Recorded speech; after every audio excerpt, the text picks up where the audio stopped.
wide, wonderful world that we live in, you are very welcome to the soft and system size to sales. And in this series that we've been speaking to the last 3, 4 weeks is developing sales leaders for the future and employing effective strategies. So it's all about leaders, leadership within the sales field. And we're going to be talking in big depth today about this.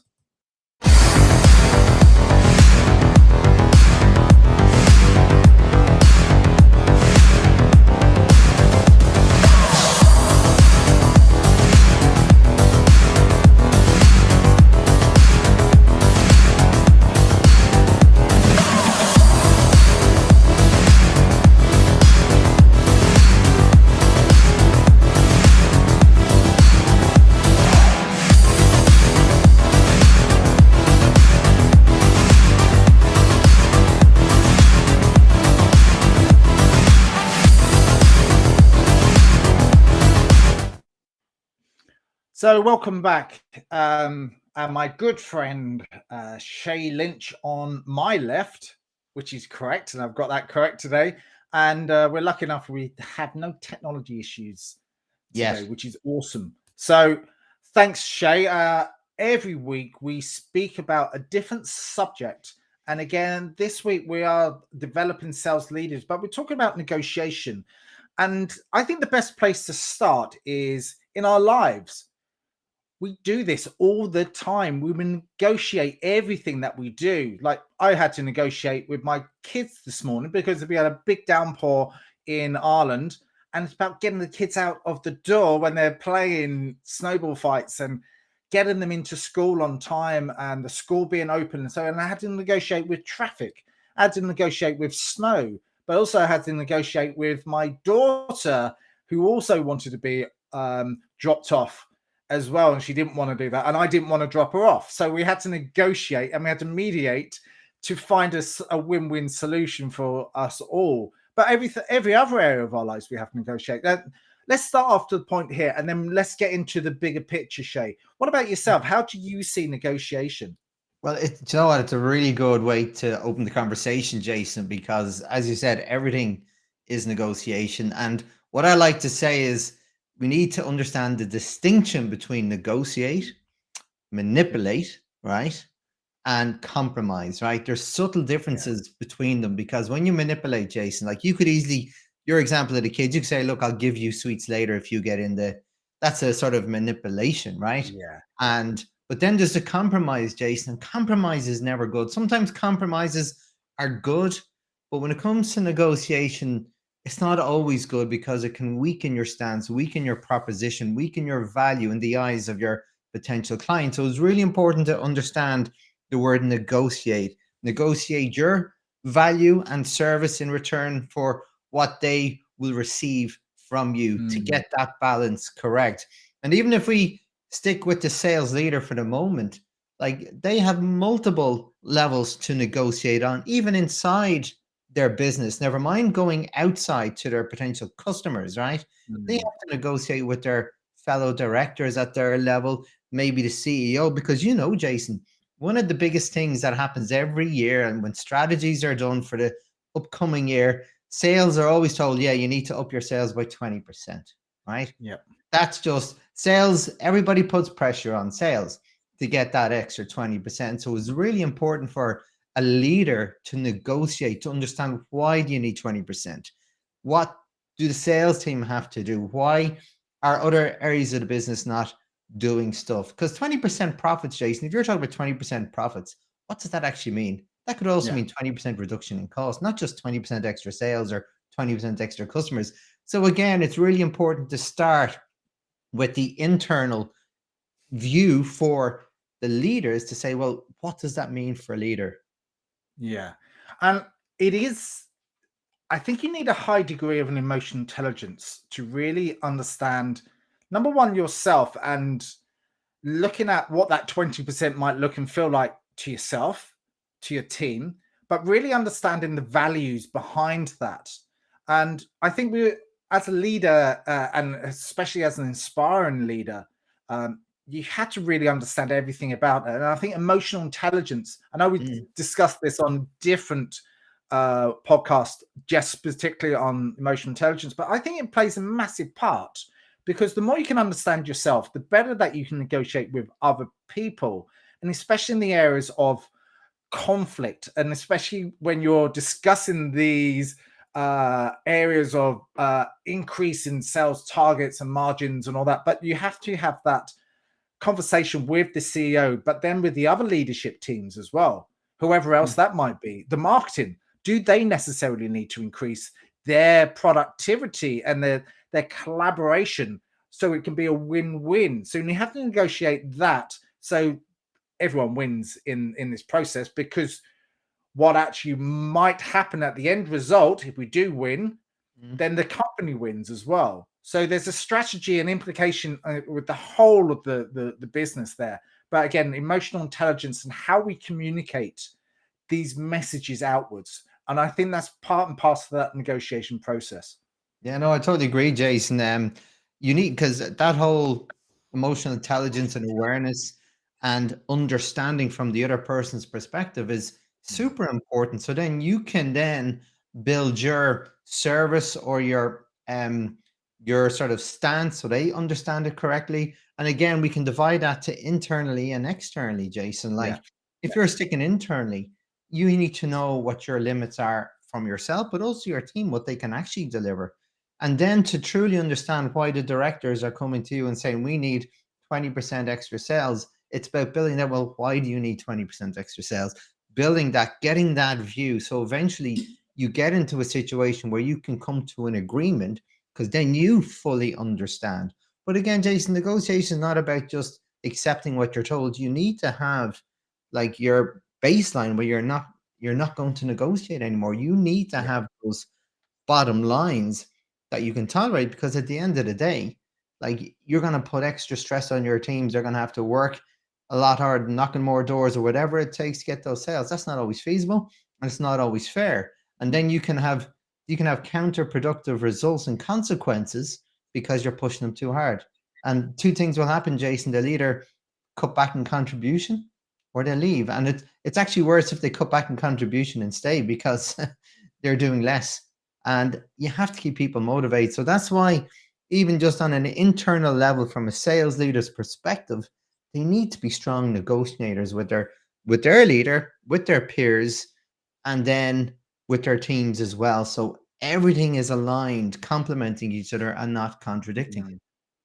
What I was thinking of while you were speaking is, I think it's in certain times it's good to map this stuff out for yourself, not for anyone else, but really is to map out what will happen in these different scenarios if they're presenting to you. So it's preparation and planning for all of the areas, and maybe all of the conversations and the objections that you might get, and the questions that you might need to ask yourself first, but then preparation and the questions that you would need to communicate effectively to other key stakeholders within the organization. So if you mind mapping is a really good visual tool for us. Do it on your whiteboard. I know yours is over there somewhere. Map it out, or just get post-it notes and just get a visual 360 view of where it could possibly go. So you're completely prepared for every situation, every scenario, in every part of the department with your other key stakeholders in the organizations. What conversation would you have with them? Then with your team, your sales team, how would that look and feel like? But again, I think you even need to be putting, if you're putting extra stress and pressure on your team, have a look at their wellness. Have a look at their mental stability. Have a look at how they will take it in, how well you can effectively motivate them with giving them better rewards or whatever it might be. There's other areas that we need to consider and understand, but also you have to negotiate to make sure that you're giving them value. Maybe you need to help them with supporting L&D training and other areas, so they can up their level and up their skills. There's lots of things that you need to consider in making sure that the Stephen Covey win-win scenario, And Mm. hopefully it's not a win-lose or lose-lose, but we all need to see it from the same picture. Yeah, and I totally agree, Jason. And what you said to me, or just there for me, is really important about like you map it out with the teams, with all your counterparts and the different directors and the different departments. Because I always say it's better together, work together to make it better. If I have to get 20% more sales, right? Say that's the commitment, right? That doesn't just mean my team has to do 20% more. The marketing team may have to contribute in terms of generating more leads, for example. Then the delivery team may have to work on being able to up their capacity to take on an extra 20% more business, right? And then the backups team, the cost of doing business, the cost of delivery, they may have to work better and say, well, if we have to reduce our cost by 20%.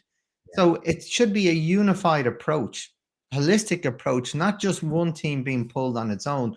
And that to me, where the really valuable element of negotiation internally is crucial, Jason, for the success of any business. Because it can't be, and I always say this, it's easy for teams to be functionally excellent, really good doing their own job, right?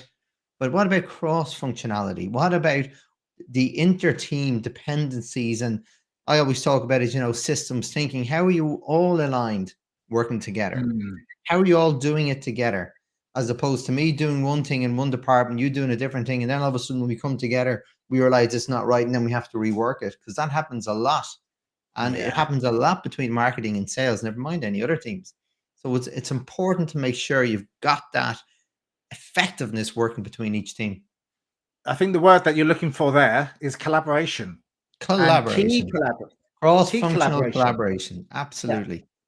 Yeah. And it is just to make sure everyone's aligned, but also congruent. Congruence Mm. is such a wonderful, my favorite word, but it is alignment in everyone sees the same vision, the same purpose, the same values, but everyone working together towards that same Mm. cohesive goal, that we know what we're doing. And again, but that does come out with that negotiation part of mapping things out.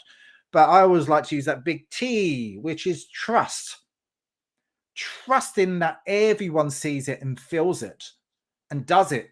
And especially if it's 10%, 20%, I think 20% is pretty impressive. I think that would scare me, but I think that would scare most organizations. But it does happen. And I've seen it in organizations where they go, Jason, it's funny you say that. It does scare. And one of the things that I worked very hard on a number of years ago, I actually worked with a sales team, and like I'm not going to mention any companies, but it was a great learning experience for me, because the sales leader came in and didn't take any accountability. He was going to look at the director, say that we have to get 20% more sales. I've tried to argue. That weakened his position. He didn't say, look, we're going to have to get 20% more, but I'm going to work in with you. I'm going to help you deliver this. We're going to build this together as a team. We're going to come up with all these innovative ideas. And guess what, Jason? We actually did in the end. And we came up with some fantastic mechanisms, which now I use to help other clients, right? But the point to tell you that story is it's very important that you take ownership for everything. You only accept what is fair, right? And you create that agreement and you lock it in, so there's no deviation from the plan unless it's in agreement with all. So once you lock in that relationship, make commitments. And there's Jason, as I said, the sales team will have commitments, marketing team will have commitments, all the other teams. The only way it'll succeed if they all do it together. yeah, I think it's buy-in is the Oh yeah, word that yeah. we all have to get the buy-in in all agreement that this is the right way to do it. And I think it is that, again, it's probably going back to the lean process where you get everyone involved and making sure that everyone understands that this is the right direction for us. But we know that we're going to do that if it is the 20%.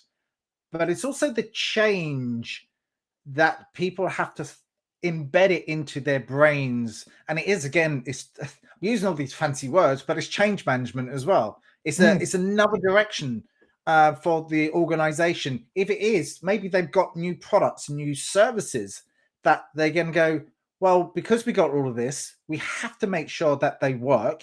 We have to make sure that the company is aligned and motivated to do that. But in order for us to do that, we have to increase the sales. But in order for us to increase the sales, you're going to get extra remuneration from selling X and Y products together so they're congruent and in line where they need to go.